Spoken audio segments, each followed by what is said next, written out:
How excited are you guys right now? So it's finally time for our first contestant. Our first contestant of the night is Chris Griggs, who is a third-year marketing student in the Sauder School of Business. Christopher was born without wisdom teeth because he already possessed the experience and knowledge of 1,000 blind Tibetan monks. Let's welcome Chris, everybody.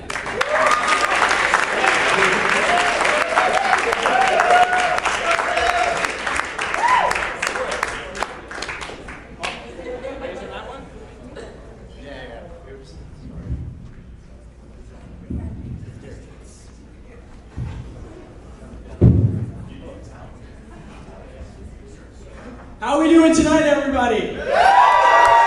Excellent. All right, keep that energy going for the rest of the night because that is what makes a speech an awesome speech. Now, you just heard, my name is Christopher Griggs. I'm a third-year marketing student at the Sauder School. And as you know, I was born without wisdom teeth. And when I was 15, I told my friend, hey, I don't have wisdom teeth. And she said, wow, you're higher up in the evolutionary chain. And I was like, you know what? I've always felt pretty high up on that evolutionary chain. So I go home all confident, and I go up to my sister, I'm like, hey, Lauren, guess what? I'm higher up in the evolutionary chain. And she looks at me, no lie, looks up and down and goes, with that hair, you are definitely Neanderthal. And then walks away, so you know, nothing like your sister to keep your ego in check, that's for sure. But talking about family, last week, for Reading Week, I went to Las Vegas. Who here has been to Las Vegas? Yes! Always something to do there. And it's great going with your parents, because you get the fancy restaurant, the fancy hotel, and the fancy shows. And one of the fancy shows I saw was the Blue Man Group. And if you've been to a Blue Man Group, it is the weirdest thing you are ever going to see. But before the show, we were in the lineup. And I noticed these two girls. And there was this one guy, it was kind of a Bruce Wayne scenario going on. You know, they're on either side. And these girls were wearing high heels. They were tall, they were brunette, and had the curly hair and the blue eyes, and the really tight skirt, and they looked stunning. My girlfriend's gonna have a few words with me after, I know. Gorgeous. And we looked at them, and you could see their eyes. Their eyes are going back and forth like ping pong balls. You could tell, you could see the insecurity oozing out of them. No joke. They were tying their self-worth on this moment, on who was looking at them. And it was funny, because I turned to my dad, and without saying anything, he looks at me and goes, son, Vegas is a game of the mind. Now, I don't know about your dad, but coming from my dad, that is the most profound thing I have ever heard. Vegas is a game of the mind. Now, I'm not here to talk about Vegas. I'm here to talk about university. And in itself, university is truly a game of the mind, isn't it? Especially in the first 2 weeks. We all dress up, not saying high heels and tight skirts, but you all get the gist. We all dress up to impress, show our individuality, and that is great. But then we go to school. And I can only speak for Sauder, but I'm sure other faculties do this. And there is a lot of group work nowadays, isn't there? I always hear kids complaining how much group work there is. And I understand why they do it. First of all, teachers don't want to be marking hundreds of assignments, let's face it. And the other reason is companies are demanding that we learn to cooperate with each other and come up with an idea. But the issue is, when you all get into a group, you all have your individuality, you have your own idea, and you talk together and you come up with this one idea. And you go with it. Sorry. The issue is, when you go with this one idea and it's no longer correct, we come attached to it and we lose sight of our own idea. So I think Sauder does a great job at training us to cooperate with other people. But us as individuals are not spending enough time on ourselves. That's right, ladies and gentlemen. We are not selfish enough as individuals. And what I mean by selfish, I mean we have not defined most of our morals. We have not defined our values. And we have not come up with our philosophy, our ideology. And when I say the word philosophy, everyone's like, ah, yes, that's a UBC arts course that I can take. It's philosophy, it's over here. And I thought like that a year ago. Now I'm in third year marketing, and in September, I took the communications class that we have to take, which is public speaking. And in the second class, we were tasked to come up with a nursery rhyme.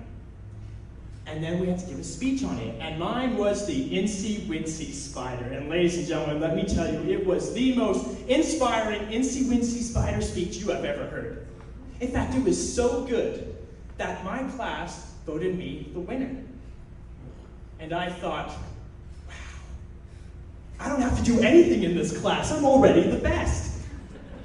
And for the first and second presentation, I got a 74 and a 76%. That is below and equal to class average. Not exactly the marks you want to be getting if you want to get to the top. So something had to change, right? So I go to my teacher, and she says, Chris, you should go on YouTube and look up speakers, comedians, go to the TED Talks. So I did that, and I was first seeing what they were physically doing, what they were saying. But after a while, I started noting consistencies in their behavior, in their work ethic, and who they were as an individual. And they also recommended books to read. So I read some of those books, and I started taking things from all the different sources. And before I knew it, I was developing my own philosophy. And let me tell you, ladies and gentlemen, the moment you have your own philosophy, you have your direction. You may not know where you are going, but you have a direction. So, today the speech is on what drives you. My philosophy drives me. And when I told my mom this, I told her my philosophy, and she goes, Chris, nobody likes a preachy speech. Don't have a preachy speech. My mom's British, by the way. That's a British accent. Uncanny, I know, but... So I said, okay, Mom, I'll try and keep it entertaining.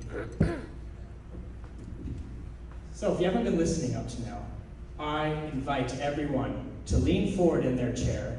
If you're all turned on your hearing aid, because now this is pertinent to you. This one question. It's going to come out of left field. But I want you all tonight, tossing and turning in your bed, thinking how you would answer this question. And when you have answered this question, you are well on your way of having your own philosophy. And this question is, what does the lion think when he stands poised over his fallen prey? I like to think he feels a sense of accomplishment. That he, and he alone, his blood, sweat, and tears has led to this very moment. We all want to be the lion. The one who's in control, who dictates the rules, is respected by all, and fears no one. For it is the lion that has mastered the hunt. And the hunt is the game of the mind that we all are playing.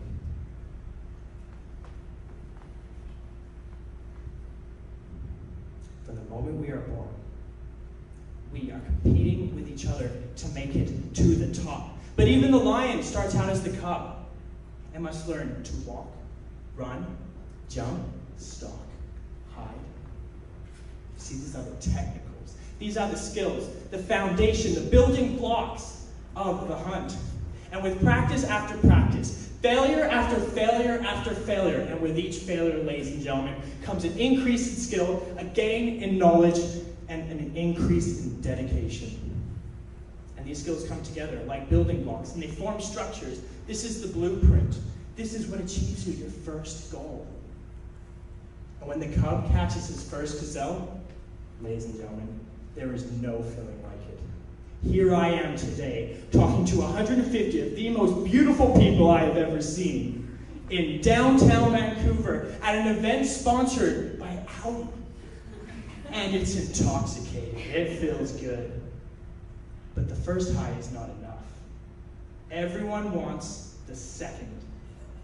The cub moves from the gazelle to the water buffalo to the zebra, each demanding their own skills, their own strategies, their own blueprints. And you will conquer. And along the way, people will start to notice.